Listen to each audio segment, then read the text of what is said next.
Welcome to IELTS.net podcast. How to ace the IELTS speaking task, describing a place where you relax with friends. When preparing for the IELTS speaking test, candidates often encounter questions about places they enjoy visiting. One common topic is describing a place where you go to relax with friends. This article will provide valuable insights and sample answers to help you excel in this task. Understanding the task. The examiner may ask you to describe a place where you go to relax with friends in Part 2 of the IELTS speaking test. This topic is frequently used as it allows candidates to demonstrate their ability to describe places, express feelings, and talk about social interactions. Part 1. Introduction and Interview. Before diving into the main task, the examiner will ask some general questions to warm you up. Here are some potential questions related to relaxation and socializing. Do you prefer to relax alone or with friends? How often do you meet with your friends? What activities do you usually do when you're with your friends? Let's look at a sample answer for the first question. Sample answer, Band 7-8. Well, I'd say it depends on my mood and the situation. Sometimes I really enjoy having some alone time to recharge, maybe by reading a book or taking a leisurely walk. However, I also find great pleasure in spending time with my friends. There's something special about sharing experiences and laughter with people you're close to. It can be incredibly rejuvenating and often helps me de-stress more effectively than being alone. Part 2. Long turn. Now let's focus on the main task. Here's a sample cue card you might receive. Describe a place where you go to relax with friends. You should say where this place is, how often you go there, what you do there, and explain why you find it relaxing. Sample answer, Band 6-7. I'd like to talk about a local cafe called the Cozy Corner, where I often go to relax with my friends. It's situated in the heart of our city, just a short walk from the main square. We usually visit this cafe about once or twice a week, typically on weekends or after work on Fridays. It's become a sort of ritual for our friend group. When we're there, we usually order our favorite drinks. I'm particularly fond of their caramel latte, and spend hours chatting about our week, sharing stories, or sometimes playing board games they have available for customers. I find this place incredibly relaxing for several reasons. Firstly, the atmosphere is very calm and welcoming. The soft background music and warm lighting create a soothing environment. Secondly, it's a place where I can be myself around my friends without any pressure. Lastly, taking time to disconnect from work and daily stresses while enjoying good company really helps me unwind and recharge for the week ahead. Sample answer, Band 8-9. I'd like to describe a quaint little cafe called the Cozy Corner that has become my go-to spot for unwinding with friends. This charming establishment is nestled in the heart of our bustling city, just a stone's throw away from the main square. My friends and I have made it a ritual to frequent this cafe at least once or twice a week, typically on weekends or after a long day at work on Fridays. It's become an integral part of our social routine. Upon arriving, we usually indulge in their extensive selection of beverages. I'm particularly enamored with their signature caramel latte. We then while away the hours engrossed in animated conversations, recounting the week's events, or occasionally immersing ourselves in the plethora of board games they provide for patrons. I find this place exceptionally relaxing for a myriad of reasons. Primarily, the ambiance is incredibly calming and welcoming. The gentle background music and warm, subdued lighting create an atmosphere conducive to relaxation. Moreover, it's a space where I can be entirely authentic with my friends, free from any societal pressures. Lastly, the opportunity to disconnect from work-related stresses and daily tribulations while basking in the company of close friends allows me to truly unwind and recharge, leaving me reinvigorated for the week ahead.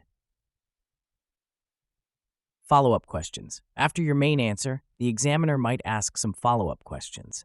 Here are a few examples. Do you think it's important to have a specific place to relax? How has technology changed the way people relax with friends? Sample answer for question 1, Band 8-9. I firmly believe that having a designated place for relaxation is crucial for maintaining good mental health and overall well-being. Such a space serves as an anchor, providing a sense of consistency and comfort in our often chaotic lives. It allows us to associate a physical location with the act of unwinding, making it easier to shift our mindset from stress to relaxation. Moreover, a specific relaxation spot can become a sanctuary of sorts, where we can escape the pressures of daily life and reconnect with ourselves and our friends. It's not just about the physical space, but also about the psychological association we build with it. Over time, even the mere thought of this place can trigger a relaxation response in our minds. However, it's also worth noting that flexibility is important. While having a go-to relaxation spot is beneficial, we shouldn't become overly dependent on it. The ability to relax in various environments is also a valuable skill.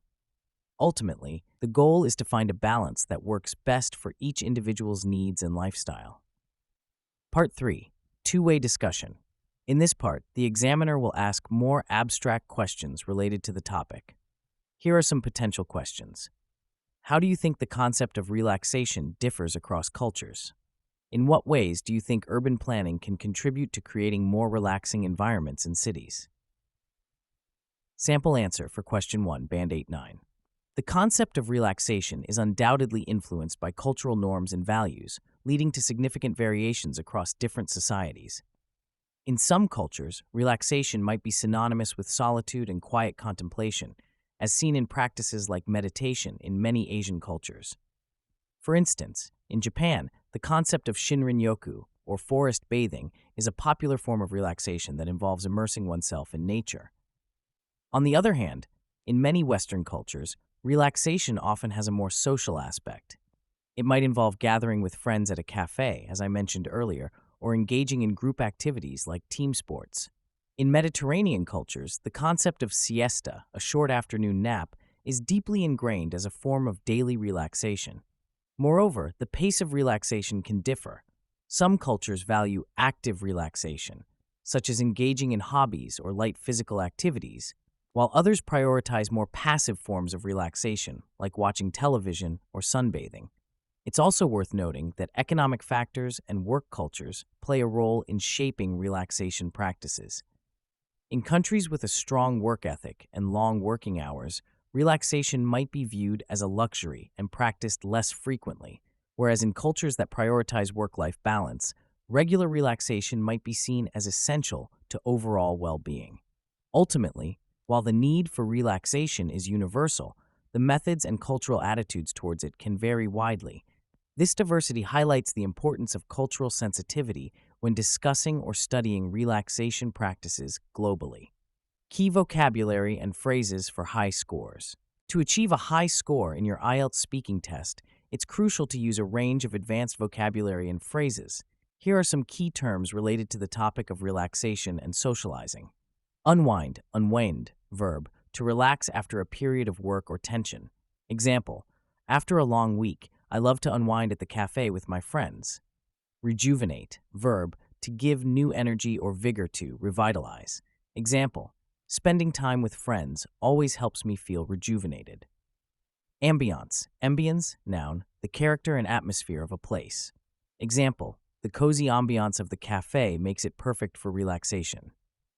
Therapeutic, adjective, having a good effect on the body or mind, contributing to a sense of well-being.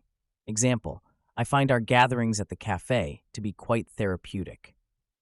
Camaraderie, noun, mutual trust and friendship among people who spend a lot of time together. Example, the camaraderie we share makes our time at the cafe special. Tips from an IELTS speaking examiner. As an experienced IELTS examiner, I recommend the following strategies to excel in your speaking test. Practice regularly. Familiarize yourself with common topics and practice describing them in detail. Use a variety of vocabulary. Incorporate advanced words and phrases naturally into your responses. Develop your ideas. Don't just list facts. Explain your thoughts and feelings about the topic. Speak fluently. Aim for smooth delivery with minimal hesitation. Be authentic. While it's good to prepare, make sure your responses sound natural and personal. Remember, the key to success in the IELTS speaking test is not just about perfect English, but about communicating your ideas clearly and confidently. For more tips on how to improve your IELTS speaking skills, you might find our article on describing a place where you like to go to socialize helpful. Additionally, if you're interested in expanding your vocabulary for describing outdoor relaxation spots, check out our guide on describing a place where you like to go to enjoy nature. By following these guidelines and practicing regularly, you'll be well prepared to tackle any question about describing a place where you go to relax with friends in your IELTS speaking test. Thank you so much for tuning in today. If you enjoyed this episode and found it helpful, make sure to follow our channel so you don't miss out on more valuable content coming your way. We've got a lot of exciting topics lined up, and we'd love for you to be part of the journey. Hit that follow button and stay connected with us for more insights and inspiration. See you in the next episode.